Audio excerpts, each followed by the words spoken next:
بسم الله الرحمن الرحیم. د ټولو نه مخکې زه د لوی افغانستان د غورځنګ ګام د اړخه د لر او بر ټول افغان ولس ته د مینې نه ډک سلامونه وړاندې کوم. زما د نننۍ بیانې موضوع ده پاکستان د برطانوي استعمار ناجایزه اولاد څلورمه برخه.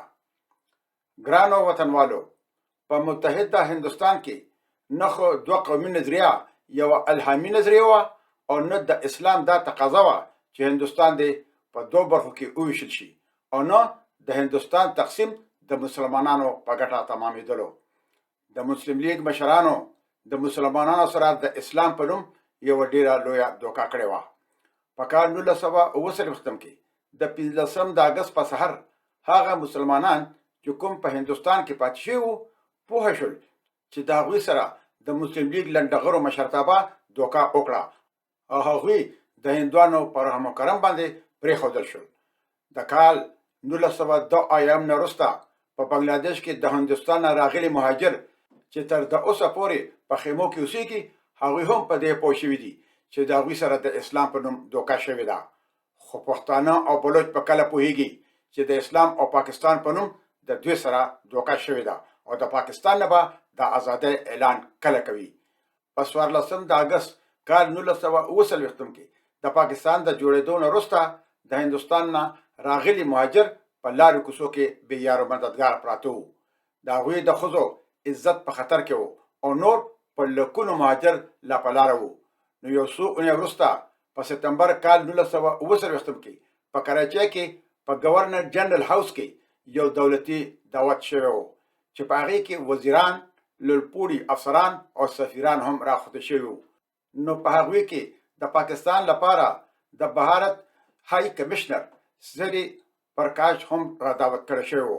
نو هغه د هغې دعوت اړوند داسې لیکي: موږ ټول میلمانه په قطار کې ولاړ وو چې جنا او دغه خور فاطمه جنا راغلل او موږ سره لاسونه ملور کړل. بیا چې کله موږ د خوراک میز ته کېناستو نو د ډوډۍ په میز د دنیا مشهور شراب په ډېرو خشته بوتلو کې پراته وو او په هر بوتل به د شرابو نوم د سپینو زرو په تخته لیکل شوی و او د بوتل په غاړه کې د سپینو زرو په زنځیر کې اویزاند و. د شرابو محفل ښه ګرم و، خو جنا سره د دې فکر نه و چې د ګورنر جنرال د هاوس نه بهر په لارو کوڅو کې د مهاجرو څه حال و او وروسته به د پاکستان سره څه کېږي.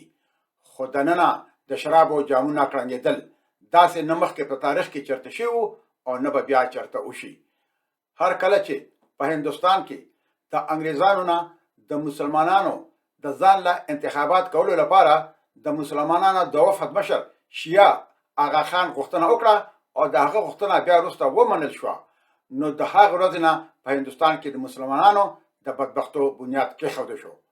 په 19مه صدۍ کې چېرته هم د مسلمانانو او د هندوانو په منځ کې فسادونه او جګړې نه وې، خو چې کله په 20مه صدۍ کې په هندوستان کې جداګانه انتخابات وشول نو جګړې او فسادونه شروع شول او دا هر څه د انګریزانو په ګټه تمامېدل چې د هندوانو او د مسلمانانو په منځ کې هر وخت ستونزې وي او دوی به د یو بل سره مشتګریوان وي او د نفاق دې اورته به انګریزان لمن وخي او انګریزان به د دوی د پاسه ناست وي او د خپل قدرت له به مزې اخلي.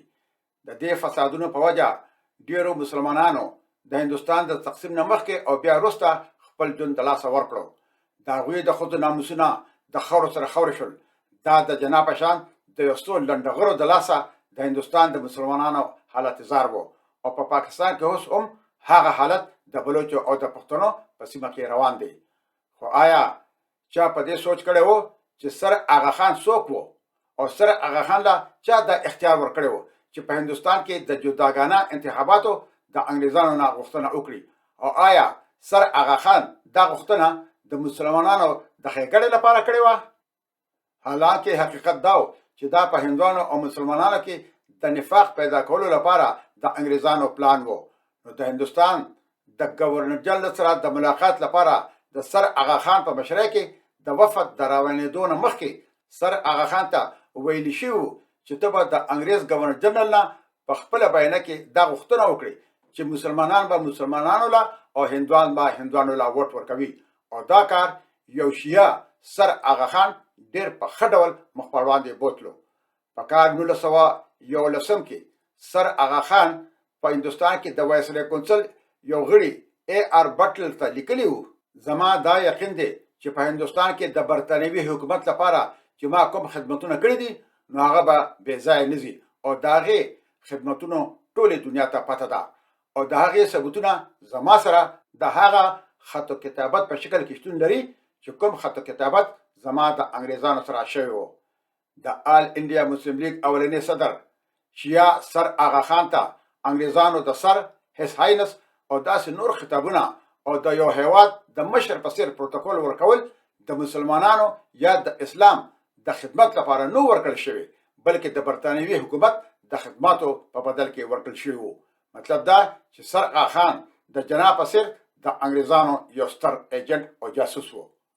په کال 1906 کې یو لوړپوړي برتانوي کس او د آغا خان نږدې دوست لارډ لیمنټن یو بل برتانوي لوړپوړي کس جان مورلي ته لیکلي وو چې په هندوستان کې زموږ اقتدار د هندوستان د مختلفو قومونو په منځ کې په نفاق باندې ولاړ دی او همدغه سر آغا خان غوښتل چې د مسلمانانو او هندوانو په منځ کې نفاق وي چې په هندوستان کې د انګریزانو اقتدار د ستونزو سره مخ نشي. حالانکه شیعه آغا خان بچرته هم ځان ته مسلمان نه ویلو او نه په تاریخ کې هغه مسلمانانو ته د نقصان رسولو یو موقع د لاسه ورکړې ده او بیا د بل شیعه جنا د پاکستان تشپنوم بانی شو خو په پاکستان کې شیعهګانو ته د کافر پر سرګه کتلی شي. په متحده هندوستان کې د مخلوط یا جداګانه انتخاباتو سره اخر د اسلام څه دلچسپي کېدی شوه او د دې انتخاباتو اسلام ته اخر څه ګټه رسېدله. خو که موږ د متحده هندوستان تاریخ ته په جوور نظر وګورو نو د جداګانه انتخاباتو لپاره مسلمانانو چرته هم نه څه تحریک چلولی وو، نه څه جلسې او جلوسونه ویشتې شوي وو او نه د جمعې په ورځ په جوماتونو کې د دې لپاره څه قرارداد منظور شوی وو بلکې د جداګانه انتخاباتو غوښتنه سر آغا خان د انګریزانو په وینا کړې وه او د دې پایله دا شوه چې پکار وه چې د هندوستان مسلمانانو غیر مسلمانانو ته د اسلام دعوت ورکړی وی نو هغوی هغه غیر مسلمانان په زور خپل دښمنان کړل. په مسلمانانو او هندوانو کې د نفاق او دښمنۍ بنیاد کېښودی شو چې همدا انګریزانو غوښتل او په مسلمانانو او هندوانو کې د زرګونو کالو ورورولي په دښمنۍ بدله شوه. حالانکه خوشا زر کاله په هندوستان کې هندوانو مسلمان بچیان په سر سترګو خپل بچیان منلی وو. که چېرته د هندوستان د تقسیم نه وروسته په کال 2006 کې یو مسلمان د هندوستان صدر او یو سیک وزیر اعظم جوړېدی شو نو په متحده هندوستان کې هم مسلمان صدر او وزیر اعظم جوړېدی شو ځکه چې د آبادۍ په لحاظ سره په هندوستان کې د هندوانو نه پس مسلمانان په دویم نمبر وو، هغوی په اقلیت کې نه وو. خو که یوې خبرې ته په غور سره فکر وکړی شي چې کله په کال 1906 کې د مسلم لیگ بنیاد کېښودی شو نو د مسلم لیگ مشرتابه د کال 1906 نه راواخله تر د اوسه پورې د مسلمانانو لپاره اخر څه کړي دي او چې کله په کال 1955 کې برطانیې، فرانس او اسرائیل په مصر باندې د سویس کانال جنگ ور وتپو نو پاکستان د برطانیې، فرانس او اسرائیل مرسته کړې وه ولې مصر د مسلمانانو هیواد نه و. البته په پاکستان کې د مسلم لیگ مشرتابه دومره کار کړی دی چې د لاهور په ګولبرګ او ډیفنس کې د پاکستان د 1% کسانو لپاره د عیاشۍ اډې جوړې شوې دي او د لاهور د شاهي مسجد په څنګ کې هیره منډي جوړه شوې وه خو چې کله هیره منډي بند شوه نو اوس د ټول لاهور نه هیره منډي جوړه شوې ده. په پاکستان کې د 50% نه زیات کسان د غربت د کرښه لاندې ژوند تېروي. د پاکستان جوړېدل د اسلام او د مسلمانانو لپاره نه بلکې د اسلام او مسلمانانو د تباهۍ لپاره جوړ شوی و چې دا هر څه د انګریزانو په ګټه تمامېدل. او اوس یې پایله دا ده چې پاکستان د برطانوي استعمار ځای ناستې د امریکې په دې سیمه کې د یو غلام او د یو ایجنټ په توګه شتون لري او په جنوبي ایشیا کې د یو سرطان شکل اختیار کړی دی. هندوستان د خپلو روایاتو مطابق خپل یو مسلمان ساینسدان ډاکټر عبدالکلام د هندوستان صدر جوړ کړو او پاکستان د خپلو روایاتو مطابق د امریکې په وینا خپل ساینسدان ډاکټر عبدالقادر خان په شرمونو وشرمو او په جیل کې واچو چې بیا وروسته هغه په خپل یو مرکه کې ویلو چې زما د ژوند د ټولو نه لویه اشتباه دا ده چې ما پاکستان لا اټم بم جوړ کړی دی. پاکستانیانو یعنی پنجابیانو د جانانا پیغمبر جوړ کړی دی. خو چې یو سړی په خپل شراب کې او میلمنو ته هم شراب ورکوي، په کال کې د اختر یو موس صرف د دې لپاره کوي چې په اخبار کې عکس راشي. د ډېر مال او دولت سره به یو پیسه زکات هم نه ورکوو. هر وخت په یورپ کې ناستو، خو دې بدعمله چرته هم نه حج کړی او نه چرته یوه عمره. او اخلاقي طور خو دومره پریوت انسان و چې کله د خپل یو نږدې پارسي دوست دینشاه سره په کور کې اوسېدو، نو د 43 کلونو په عمر کې دې بدعمله د هغه د 14 کالو نابالغ لور رتن بای سره غلط تعلقات جوړ کړي وو.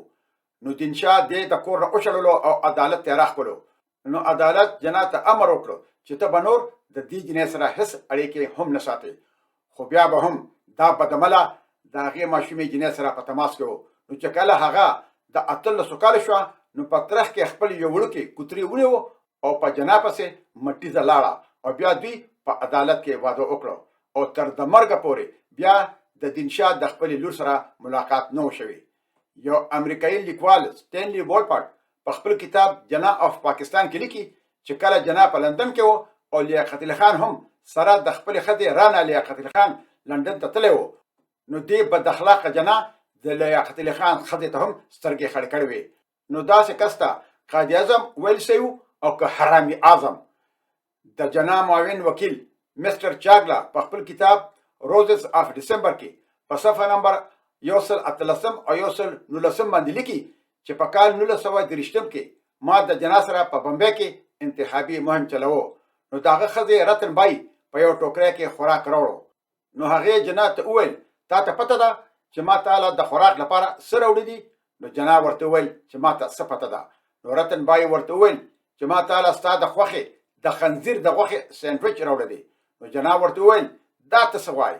ما په جداګانه انتخاباتو کې د مسلمانانو له اړخه برخه اخیستې ده او که مسلمانان خبر شي چې زما د مینې خوراک د خنزیر د غوښې سینډویچ دی، بیا به مسلمانان مالا ووټ را نه کړي. نو بیا جنا رتن بای ته وویل چې اوس دا کور ته واپس یوسه، بیا به زه په کور کې اخورم. دا دومره منافق انسان و. بیا چاګلا په خپل کتاب کې لیکي چې په هغه وخت مونږ د بمبئی یو مشهور رستوران کارنالیګس ته لاړو. نو جنا 2 د کافي پیالو، د یو پلیټ پسټري او یو پلیټ د خنزیر د غوښې د سموسو آرډر ورکړو او مونږ ښه په مړه خېټه د کافي او د خنزیر د غوښې د سموسو نه خوند واخیستو. نو آیا جنا یو دوسری انسان نو چې د اولس په مخ کې خو د خنزیر غوښه نه خوړله او ځان له به خوړله؟ د ده په کور کې به د خنزیر غوښه هر ورځ پخېدله او چې کوم نور څومره هم د جنا ملګري وو، نو هغوی به هم هر وخت د شرابو په نشه کې ډوب وو او دې ټولو لنډغرو د اسلام په نوم پاکستان جوړو. نو دا اوس چې د پاکستانیانو سره څه کېږي، نو ډېر ښه کېږي چې د دوی مشران د پاکستان د جوړولو لپاره یو داسې کس پسې روان وو چې هغه په یو وخت کې د کافر اعظم په نوم باندې یادېدلو. او چې کله د جنا په وینا په کلکته کې د ډایرکټ اکشن ډے په وجه د زرګونو کسانو قتل عام وشو، نو بیا د قاتل اعظم په نوم باندې مشهور شو. خو بیا هم هغه د انګریزانو په کومک د پاکستان په نوم یو ټوټه د هندوستان نه را جدا کړه چې هغه منحوسه ټوټه نه یوازې د پښتنو او د بلوچو لپاره یو منحوسه ټوټه ده، بلکې د ګاونډي هیوادونو په ځانګړې توګه د افغانستان لپاره یو سرطان دی. او دا سرطان په سیمه کې داسې خپور شوی دی چې اوس د دې بل علاج نشته بغیر له دې چې دا منحوسه ټوټه د نړۍ د وجود نه پرې کړه شي او پاکستان د تاریخ برخه جوړ شي. خو د بده مرغه دا ځینې زمونږ افغانان نوړه ماته لیکي چې ټکر صاحب کله پاکستان روان شي، نو د ډیرون لاین نه تر د اباسین پورې د افغانستان ځمکه به په اتوماتیک ډول د افغانستان سره شامل شي. زه دوی ته یوه خبره کول غواړم چې پاکستان خو په کال 1901 کې هم روان شوی و او د نیم نه زیات پاکستان نه بنګلادیش جوړ شوی و. نو آیا د ډیرون لاین نه واخله تر د اباسین او د مارګري د غرونو پورې وطن د افغانستان سره شامل شوی و؟ د ارجنټینا یو انقلابي شخصیت شګویرا چې فیډل کاسترو سره په کیوبا کې انقلاب راوستی و، د هغه یو قول دی چې کله په اونه کې مڼه پخه شي، نو په هغې پسې به چوکره اخلي او راغورځوي به او بیا به یې خوري. خو که ته په دې ته وایې چې دا مړه به په خپله را وغورځېږي او بیا به یې ته وخورې، نو نو داسې به دا مړه مرغۍ زخمي کړي بیا به څښاشي نو چې راوغورځېږي نو بیا به د خوراک نه وي. نو ګرانو پښتنو ورونو ټوپک ته به لاس کول غواړي او خپل وطن به د اباسین او د مارګلې د غرونو پورې د پاکستان نه آزادول غواړي. د دې موضوع اړوند زما د بلې ویډیو انتظار وباسئ. ګران وطنوالو اوس به په لوی لاس سپارم. تل دې وي پښتو، تل دې وي پښتونولي او تل دې وي د اباسین او د مارګلې د غرونو نه تر د امو دریا پورې زمونږ د پلار نیکه ګران خوږ ګلالې او ګلې ګلزار وطن لوی افغانستان د ازادۍ په هیله. مشال خان.